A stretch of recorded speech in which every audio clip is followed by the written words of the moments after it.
हे मुनि, वह पवित्र और प्राचीन कथा सुनो जो शिवजी ने पार्वती जी से कही थी। संसार में प्रसिद्ध एक कैकेय देश है।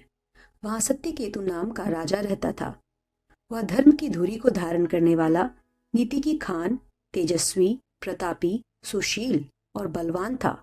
उसके दो वीर पुत्र हुए जो सब गुणों के भंडार और बड़े ही रणधीर थे। राज्य का उत्तराधिकारी जो बड़ा लड़का था, उसका नाम प्रताप भानु था। दूसरे पुत्र का नाम अरिमर्दन था, जिसकी भुजाओं में अपार बल था और जो युद्ध में पर्वत के समान अटल रहता था। भाई भाई में बड़ा मेल और सब प्रकार के दोषों और छलों से रहित सच्ची प्रीति थी। राजा ने जेठे पुत्र को राज्य दे दिया और आप भगवान के भजन के लिए वन को चल दिया। जब प्रताप भानु राजा हुआ, देश में उसकी दुहाई फिर गई। वह वेद में बताई हुई विधि के अनुसार उत्तम रीति से प्रजा का पालन करने लगा। उसके राज्य में पाप का कहीं लेश भी नहीं रह गया। राजा का हित करने वाला और शुक्राचार्य के समान बुद्धिमान धर्मरुचि नामक उसका मंत्री था। इस प्रकार बुद्धिमान मंत्री और बलवान तथा वीर भाई के साथ ही स्वयं राजा भी बड़ा प्रतापी और रणधीर था। साथ में अपार चतुरंगिनी सेना थी, जिसमें असंख्य योद्धा थे जो सबके सब रण में जूझ मरने वाले थे। अपनी सेना को देखकर राजा बहुत प्रसन्न हुआ और घमाघम नगाड़े बजने लगे। दिग्विजय के लिए सेना सजाकर वह राजा शुभ दिन साधकर और डंका बजाकर चला। जहां तहां बहुत सी लड़ाइयां हुई। उसने सब राजाओं को बलपूर्वक जीत लिया। अपनी भुजाओं के बल से उसने सातों द्वीपों को वश में कर लिया और राजाओं से दंड ले लेकर उन्हें छोड़ दिया। संपूर्ण पृथ्वी मंडल का उस समय प्रताप भानु ही एकमात्र चक्रवर्ती राजा था। संसार भर को अपनी भुजाओं के बल से वश में करके राजा ने अपने नगर में प्रवेश किया। राजा अर्थ, धर्म और काम आदि के सुखों का समयानुसार सेवन करता था। राजा प्रताप भानु का बल पाकर भूमि सुंदर कामधेनु हो गई। उनके राज्य में प्रजा सब प्रकार के दुखों से रहित और सुखी थी और सभी स्त्री पुरुष सुंदर और धर्मात्मा थे। धर्मरुचि मंत्री का श्री हरि के चरणों में प्रेम था। वह राजा के हित के लिए सदा उसको नीति सिखाया करता था। राजा गुरु, देवता, संत, पितर और ब्राह्मण इन सबकी सदा सेवा करता रहता था। वेदों में राजाओं के जो धर्म बताए गए हैं, राजा सदा आदर पूर्वक और सुख मानकर उन सबका पालन करता था। प्रतिदिन अनेक प्रकार के दान देता और उत्तम शास्त्र, वेद और पुराण सुनता था। उसने बहुत सी बावलियां, कुत्ते, कुएं, तालाब, फुलवाड़ियां, सुंदर बगीचे, ब्राह्मणों के लिए घर और देवताओं के सुंदर विचित्र मंदिर सब तीर्थों में बनवाए। वेद और पुराणों में जितने प्रकार के यज्ञ कहे गए हैं, राजा ने एक एक करके उन सब यज्ञों को प्रेम सहित हजार हजार बार किया। राजा के हृदय में किसी फल की कामना न थी। राजा बड़ा ही बुद्धिमान और ज्ञानी था। वह ज्ञानी राजा कर्म, मन और वाणी से जो कुछ भी धर्म करता था, सब भगवान वासुदेव के अर्पित करते जाता था।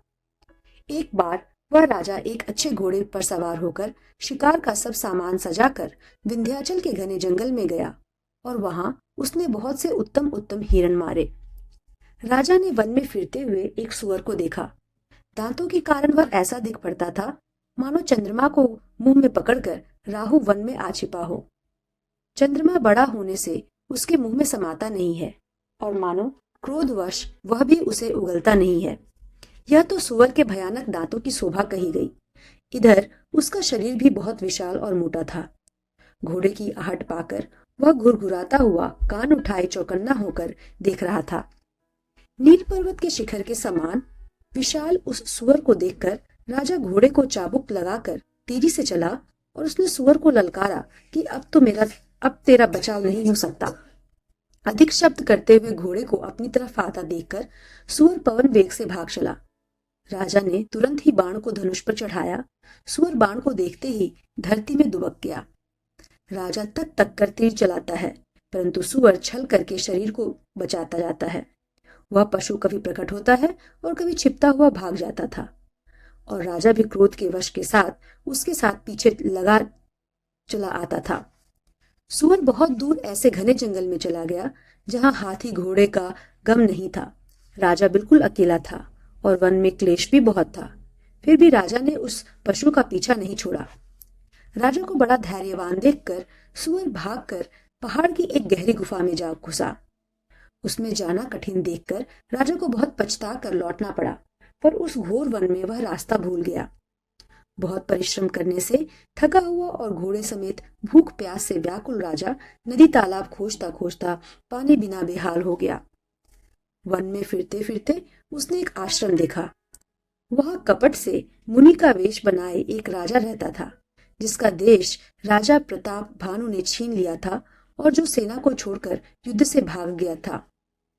प्रताप भानु का समय अच्छे दिन जानकर और अपना कुसमय अनुमान मानकर उसके मन में बड़ी ग्लानि हुई। इससे वह न तो घर गया और न अभिमानी होने के कारण राजा प्रताप भानु से मेल किया। दरिद्र की भांति मन ही में क्रोध को मारकर वह राजा तपस्वी के वेश में वन में रहता था। राजा प्रताप भानु उसी के पास गया।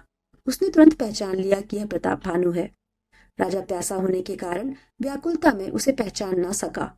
सुंदर वेश देखकर राजा ने उसे महामुनि समझा और घोड़े से उतरकर उसे प्रणाम किया, परंतु बड़ा चतुर होने के कारण राजा ने उसे अपना नाम नहीं बतलाया।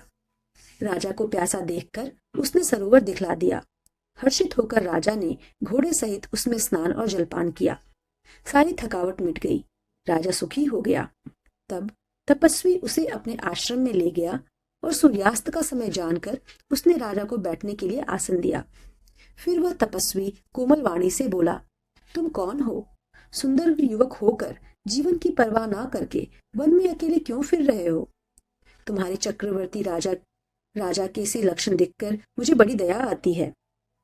राजा ने कहा, हे मुनीश्वर, सुनिए, प्रताप भानु नाम का एक राजा है। मैं उसका मंत्री हूँ।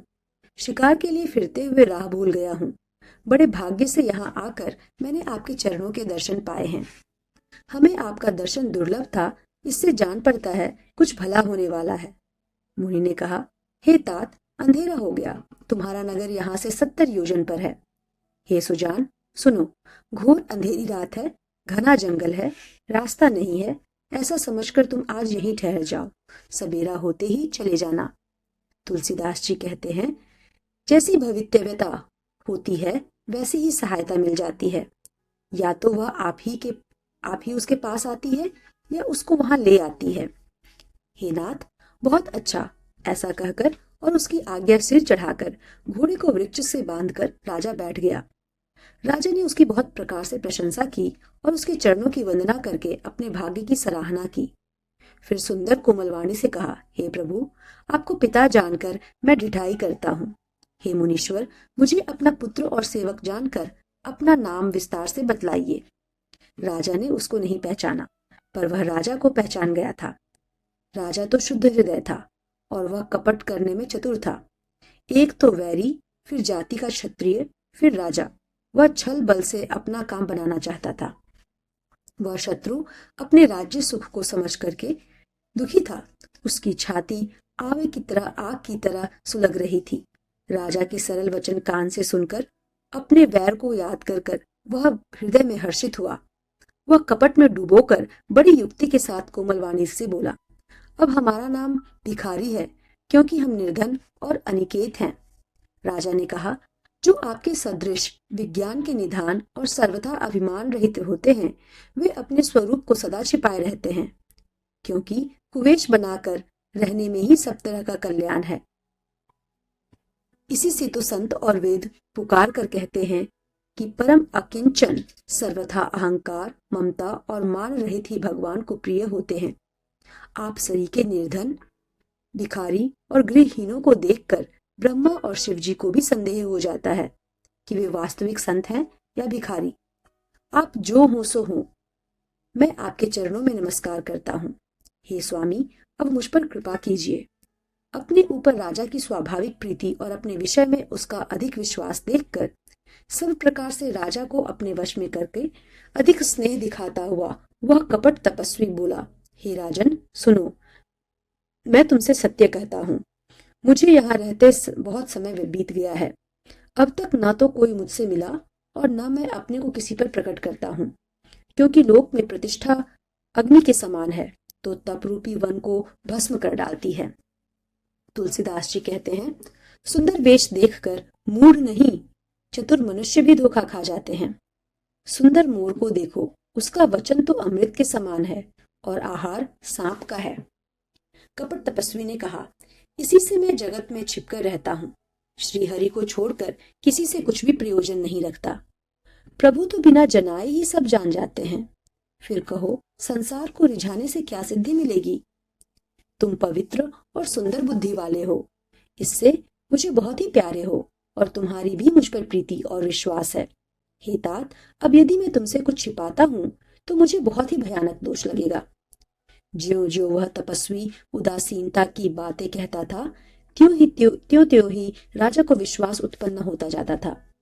जब उस बगुले की तरह ध्यान लगाने वाले कपटी मुनि ने राजा को कर्म, मन और वचन से अपने वश में जाना, तब वह बोला, हे भाई, हमारा नाम एक तनु है।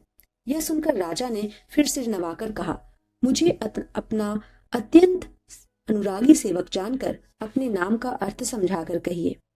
कपटी मुनि ने कहा, जब सबसे पहले सृष्टि उत्पन्न हुई थी तभी मेरी उत्पत्ति हुई थी। तब से मैंने फिर दूसरी देह नहीं धारण की, इसी से मेरा नाम एक तनु है। हे पुत्र, मन में आश्चर्य मत करो, तब से कुछ भी दुर्लभ नहीं है। तब के बल से ब्रह्मा जगत को रचते हैं, तब ही के बल से विष्णु संसार का पालन करने वाले बने हैं, तब ही के बल से रुद्र संहार करते हैं। संसार में कोई ऐसी वस्तु नहीं जो तब से ना मिल सके। यह सुनकर राजा को बड़ा अनुराग हुआ। तब वह तपस्वी पुरानी कथाएं कहने लगा। कर्म, धर्म और अनेकों प्रकार के इतिहास कहकर वह वैराग्य और ज्ञान का निरूपण करने लगा। सृष्टि की उत्पत्ति, पालन और संहार की अपार आश्चर्य भरी कथाएं उसने विस्तार से कही। राजा सुनकर उस तपस्वी के वश में हो गया और तब वह उसे अपना नाम बताने लगा। तपस्वी ने कहा, राजन, मैं तुमको जानता हूँ। तुमने कपट किया, वह मुझे अच्छा लगा। हे राजन, सुनो, ऐसी नीति है कि राजा लोग जहां तहां अपना नाम नहीं कहते। तुम्हारी वही चतुराई समझकर तुम पर मेरा बड़ा प्रेम हो गया है। तुम्हारा नाम प्रताप भानु है। महाराज सत्यकेतु तुम्हारे पिता थे। हे राजन, गुरु की कृपा से मैं सब जानता हूँ, पर अपनी हानि समझकर कहता नहीं। हे तात, तुम्हारा स्वाभाविक सीधापन, प्रेम, विश्वास और नीति में निपुणता देखकर मेरे मन में तुम्हारे ऊपर बड़ी ममता उत्पन्न हो गई है। इसलिए मैं तुम्हारे पूछने पर अपनी कथा कहता हूँ। अब मैं प्रसन्न हूँ, इसमें संदेह ना करना। हे राजन, जो मन को भावे वही मांग लो। सुंदर वचन सुनकर राजा हर्षित हो गया और मुनि के पैर पकड़कर उसने बहुत प्रकार से विनती की। हे दया सागर मुनि, आपके दर्शन से ही चारों पदार्थ, अर्थ, धर्म, काम और मोक्ष मेरी मुट्ठी में आ गए। तो भी स्वामी को प्रसन्न देखकर मैं यह दुर्लभ वर मांगकर क्यों न शोक रहित हो जाऊं। मेरा शरीर वृद्धावस्था, मृत्यु और दुख से रहित हो जाए। मुझे युद्ध में कोई जीत न सके और पृथ्वी पर मेरा 100 कल्प तक एक क्षत्र अकंटक राज्य हो। तपस्वी ने कहा, हे राजन, ऐसा ही हो, पर एक बात कठिन है, उसे भी सुन लो। हे पृथ्वी के स्वामी, केवल ब्राह्मण कुल को छोड़ काल भी तुम्हारे चरणों पर सिर नवावेगा। तप के बल से ब्राह्मण सदा बलवान रहते हैं। उनके क्रोध से रक्षा करने वाला कोई नहीं है।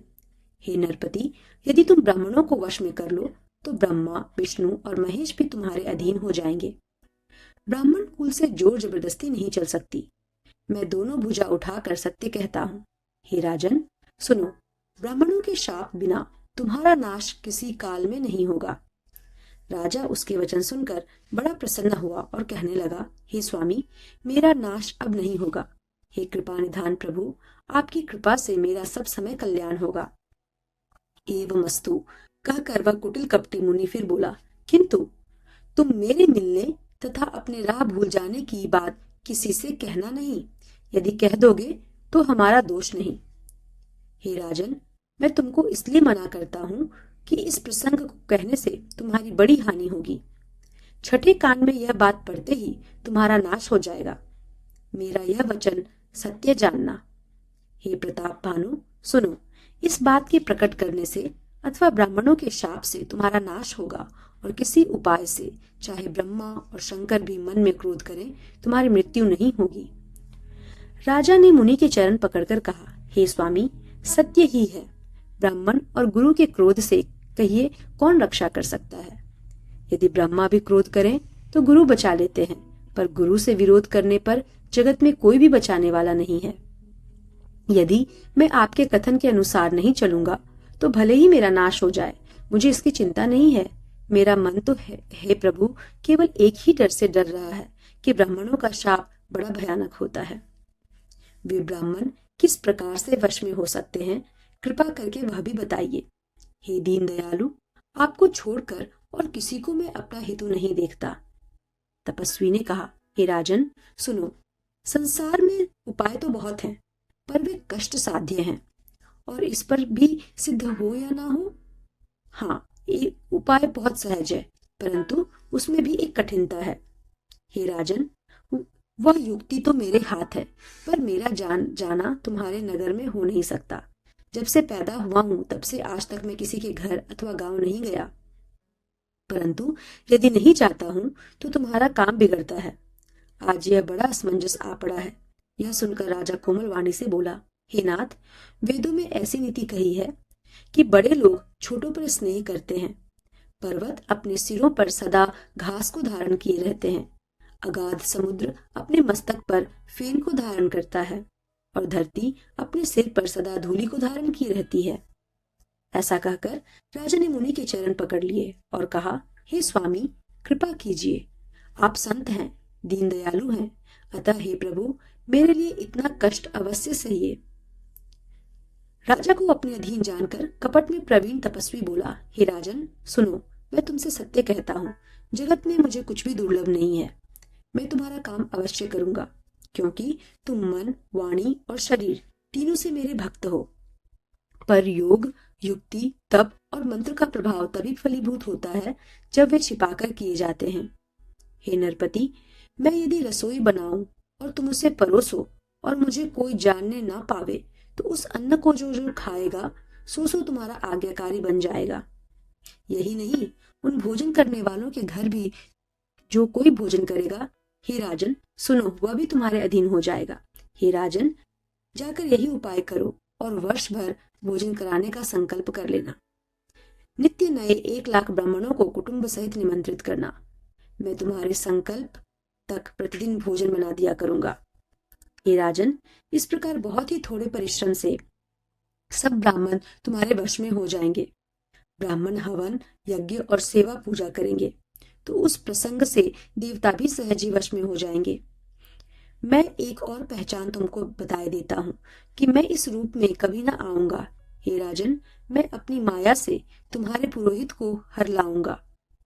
तप के बल से उसे अपने समान बनाकर 1 वर्ष तक यहाँ रखूंगा। और हे राजन सुनो, मैं उसका रूप बनाकर सब प्रकार से तुम्हारा काम सिद्ध करूंगा। हे राजन, रात बहुत बीत गई, अब सो जाओ। आज से तीसरे दिन मुझसे तुम्हारी भेंट होगी। तप के बल से मैं घोड़े सहित तुमको सोते ही मैं घर पहुंचा दूंगा। मैं वही पुरोहित का वेश धर कर आऊंगा। जब एकांत में तुमको बुलाकर सब कथा सुनाऊंगा, तब तुम मुझे पहचान लेना।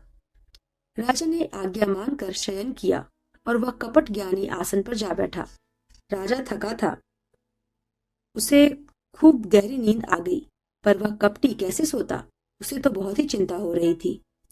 उसी समय वहां कालकेतु राक्षस आया, जिसने सुअर बनकर राजा को भटकाया था। वह तपस्वी राजा का बड़ा मित्र था और खूब छल प्रपंच जानता था। उसके 100 पुत्र और 10 भाई थे, जो बड़े ही दुष्ट, किसी से न जीते जाने वाले और देवताओं को दुख देने वाले थे। ब्राह्मणों, संतों और देवताओं को दुखी देखकर राजा ने उन सबको पहले ही युद्ध में मार डाला था। उस दुष्ट ने पिछला वैर याद करके तपस्वी राजा से मिलकर सलाह विचार किया और जिस प्रकार शत्रु का नाश हो वही उपाय रचा। भावी वर्ष राजा प्रताप भानु कुछ भी न समझ सका। तेजस्वी शत्रु अकेला भी हो तो भी उसे छोटा नहीं समझना चाहिए। जिसका सिर मात्र बचा था, वह राहु आज तक सूर्य चंद्रमा को दुख देता है। तपस्वी राजा अपने मित्र को देख प्रसन्न हो उठकर मिला और सुखी हुआ।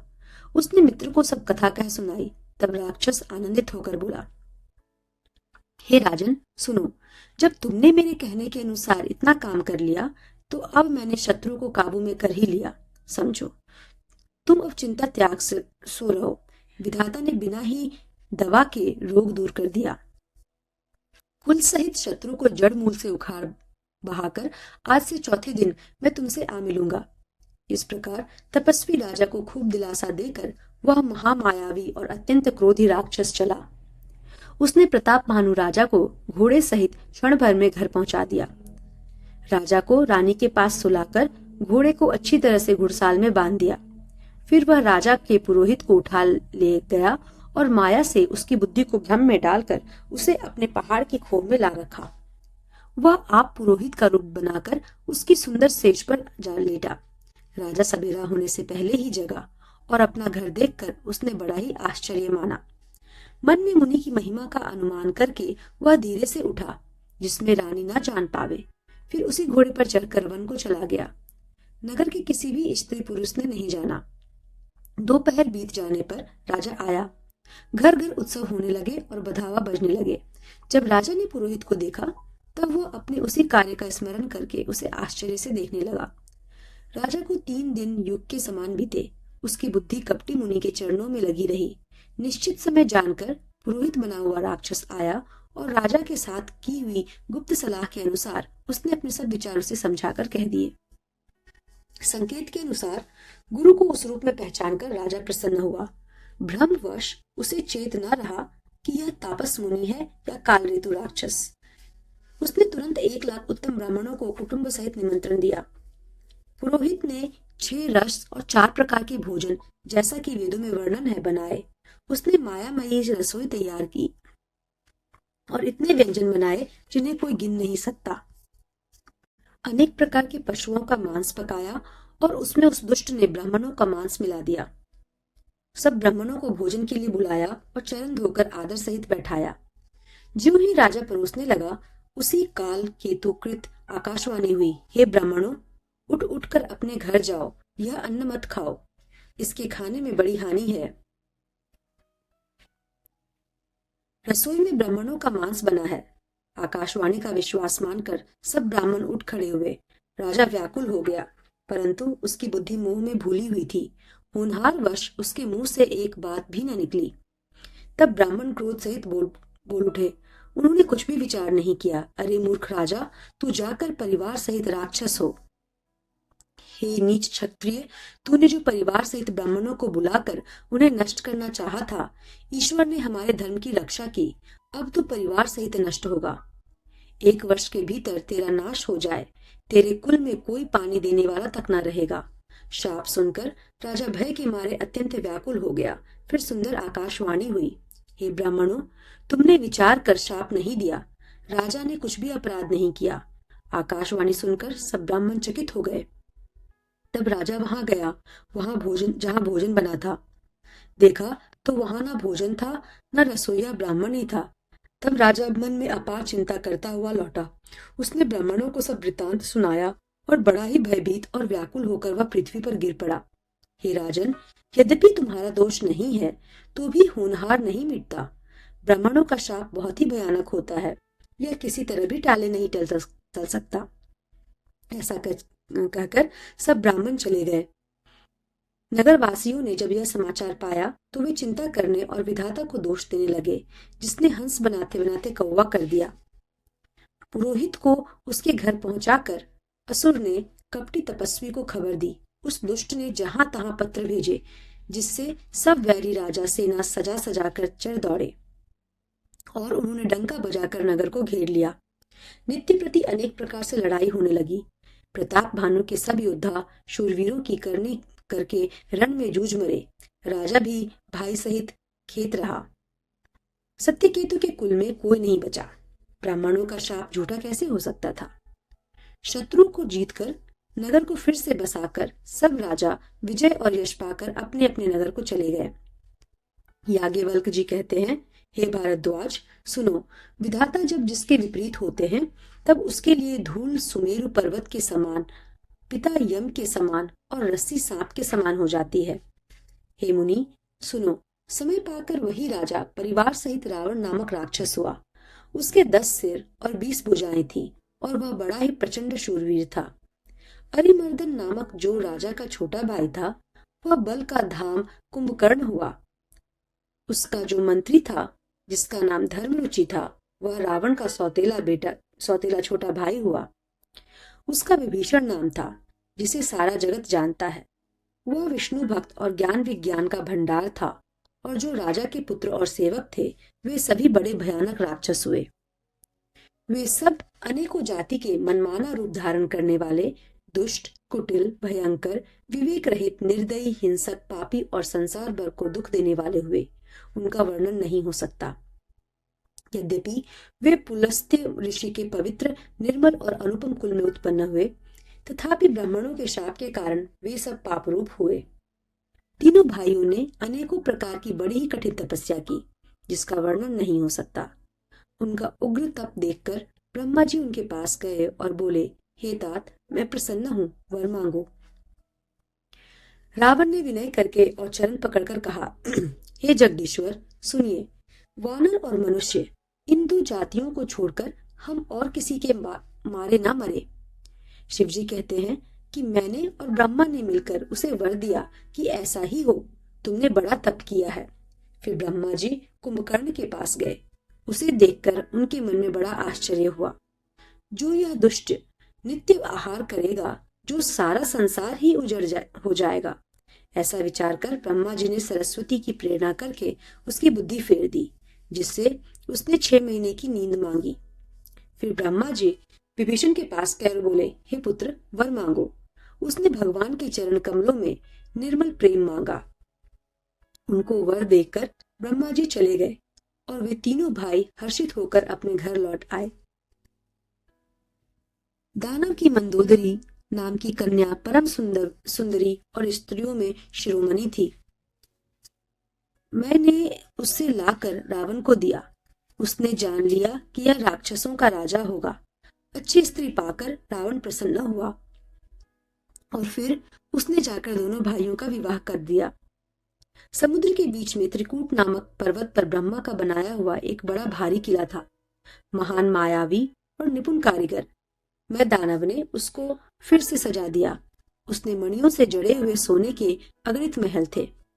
जैसी नागकुल के रहने की पाताल लोक में भोगावतीपुरी है और इंद्र के रहने की स्वर्गलोक में अमरावतीपुरी है, उनसे भी अधिक सुंदर और बांका वह दुर्ग था।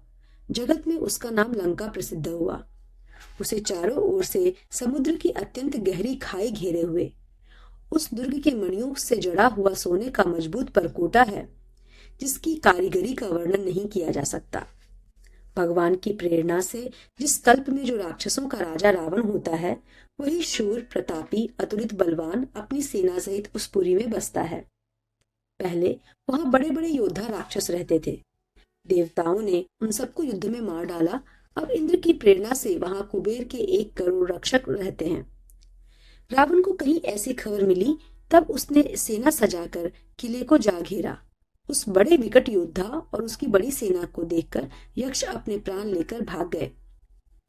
तब रावण ने घूम फिरकर सारा नगर देखा। उसकी स्थान संबंधी चिंता मिट गई और उसे बहुत ही सुख हुआ।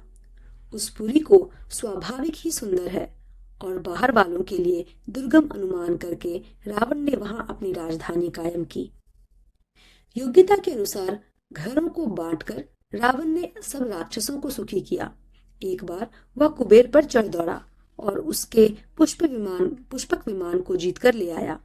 फिर उसने जाकर एक बार खिलवाड़ में ही कैलाश पर्वत को उठा लिया और मानो अपनी भुजाओं का बल तौलकर वह बहुत सुख पाकर वहां से चला गया।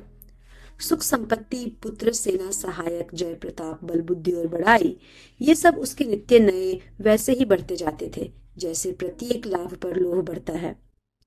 अत्यंत बलवान कुंभकर्ण सा उसका भाई था, जिसके जोड़ का योद्धा जगत में पैदा ही नहीं हुआ। वह मदिरा पीकर 6 महीने सोया करता था। उसके जागते ही तीनों लोकों में तहलका मच जाता था।